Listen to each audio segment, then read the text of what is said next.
Pastor Hovind? Oh, I had. Okay, that's all you had? Okay. Yeah. Oh, very good. I'll make sure I get that uploaded, and I'll say Pastor Hovind responds to letter from Tanisha. I'm fighting a little bit of allergies this morning, but we do have Bible questions. It's I'm trying to think if there's any other administrative things. I can't think of any. You know, did you speak to Racer X about the House resolution bill that he had mentioned? Yes, I talked to him last night. This is going to be a very interesting trial in a couple weeks for us. We have a list of questions. We've had information and stuff sent to us. Teeman is going to be, has been a great help in putting together things. It's about time the world gets to really know who is this IRS, what are they doing, and who is this man behind the curtain. Amen, amen. Paul is his own, whatever word they use, his own attorney. This is going to be a wonderful opportunity to, excuse me now, let's just, first of all, what's going on here? Who are you? Where's your authority? Blah, blah, blah. This is going to be very interesting, to say the least. It is. I'm still praying they just drop the whole thing. This is so stupid. I think they're making fools of themselves. But that's what they want to do. Okay, well, they're going to threaten me with 40 more, 60 more, 100 more years of prison. I'm going to go down. But at least the truth being known. Amen, amen, amen. There was something... This call is from the Santa Rosa County Sheriff's Office. The second week, you know how the first week of trial will be the prosecution, the second week will be a break, and then the third week will probably be the defense. If you ever get that confirmed or not confirmed, that would be good to know, because a lot of people are asking about that to try to plan their travel to the courthouse. So I think that second week is still a break as far as I know, but if you ever get confirmation whether that's true or not, that would be good to know. Well, I can tell you right now that nobody can possibly know that. Yeah, the prosecution can take as long as they want, and since there are less issues this time, you know, some are already decided, either guilty or not guilty, it may be shorter. So I doubt the prosecution will take all week. Maybe 3 days, and we may finish ours in 2 days. Oh, okay. I don't know. I wish I could predict that, but it's not predictable. Okay, no, it sounds like a very fluid situation. Yeah, the second week is certainly not nothing, but it may be done by then, or it may be they have to come back just to deliberate that third week. We'll see. Okay. I would guess that's what it's going to be. Okay.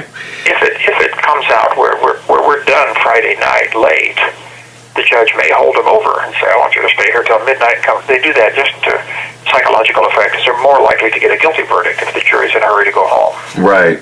Right. I understand.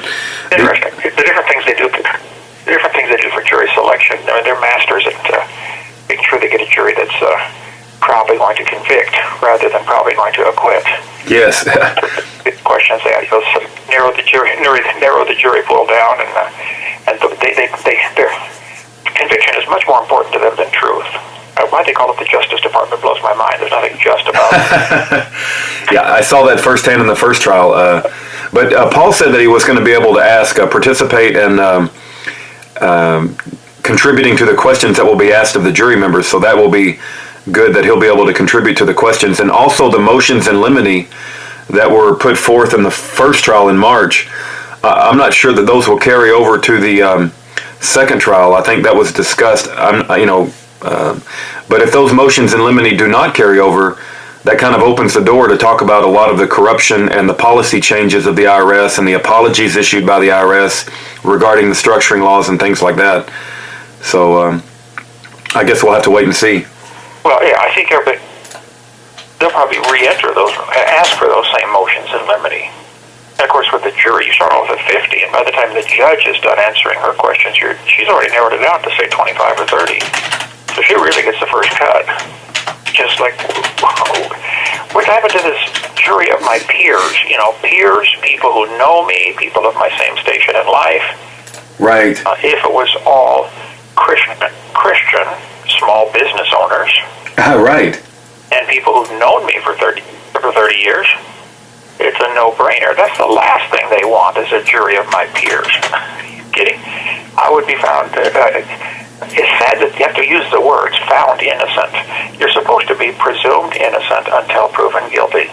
But the reality is, just the fact that you're there in the mind of the average juror is, well, you must have done something wrong. Every juror should walk into there saying, okay, this guy is completely innocent, this government is completely guilty. Now, change my opinion. But no, they start off either neutral in the middle, which is wrong, they shouldn't, or they start off, well, the government's probably right, and this guy's got to prove his innocence, which is also exactly the opposite of what our founding fathers wanted. 100% innocent until proven beyond a reasonable doubt that you're guilty. That's the way it's supposed to be. And every Christian, everybody with half a brain should try to get on every jury possible. Just be real. Don't say a word during Q&A time. Answer the minimum questions. Don't give them any excuse to cut you off. And when you get on that jury, you listen, you nod your head, you smile sweetly, and then you vote not guilty. Amen, amen. That's right. And don't change it for nothing. And sit there for 4 days if you have to. Bring in a sandwich and say, look, folks, you do whatever you want. I'm not changing. That's pre-qualification. If you think the law is stupid. Right. If the law is stupid, which in this case it is, the law is extremely stupid. Every juror should be instructed on jury nullification. Hey, jurors, if you think this law is dumb, even though he broke the law itself is dumb, you should vote not guilty. Every juror should know that. Why on earth would they not want them to know that? That's what our country was founded on. But I guarantee we'll not be allowed to mention that. Yeah. Yeah, brother. Amen. What happened, Rudy? We lost our constitutional republic. It needs resuscitated. So yeah, I don't know how this happened, Pastor Hovind. It's like I feel like I woke up I kind of just fell asleep and I went to work, and the next day I woke up and like everything that I thought I knew was changed, and we live in a different country. I don't know how it happened. It kind of happened gradually, and I didn't even notice it. And then I woke up one day and it's like, wow, what country am I in now? Well, it is very much like the Matrix, and you took the red pill. Like, you got to be kidding. You have 60 seconds remaining. Yeah. Oh, world is make-believe. Where is the real world anyway? It just that movie was classic in that that there is an alternative universe out there that most people live in. It's kind of strange when you think about it. Like, Right. wow. Amen. Okay, so you say you do have some Bible? I do have Bible questions. If you're up for it this morning, we certainly do. I'm definitely up for it. Love it. This really helps me a lot. So tell folks, thank you. Keep sending them. I'll call right back. Okay, very good, Pastor Hovind. All right, that's Pastor Hovind. We have 16 days, 22 hours, 41 minutes.